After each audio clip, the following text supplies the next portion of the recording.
नाज़रीन, भारत में एक सरकारी मुलाज़िम जो फ़ोन डैम में किरी पियो, जंहिंखे टोबो बि न कढी सघियो त 3 ॾींहंनि ताईं लाॻीतो मोटर हलाए 21 लख लीटर पाणी ॿाहिरि वहाए छॾियो, जंहिंसां 1500 एकड़ ज़रई ज़मीन खे आबाद करे पियो सघिजे। भारतीय मीडिया मूजिबि छत्तीसगढ़ में डैम जे वेझो सेल्फी कढण वक़्तु सरकारी मुलाज़िम राजेश विश्वास जो क़ीमती मोबाइल फ़ोन उन पाणी में किरी पियो। 1 लख रुपयनि जी मालियत जे मोबाइल फ़ोन खे ॻोल्हण लाइ टोबो बि घुरायो वियो।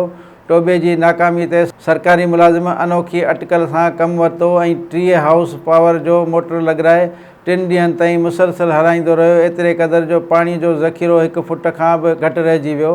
सरकारी मुलाज़िम 21 लख लीटर पाणी ज़ाया करे पंहिंजो मोबाइल फ़ोन हासिलु करे वरितो ऐं उन जी सफ़ाई इहा पेश कई त मोबाइल फ़ोन में अहम सरकारी रिकॉर्ड बि हुयो ऐं मूं डैम ख़ाली करण लाइ पंहिंजे सीनियरनि खां ज़बानी इजाज़त बि वरिती हुई।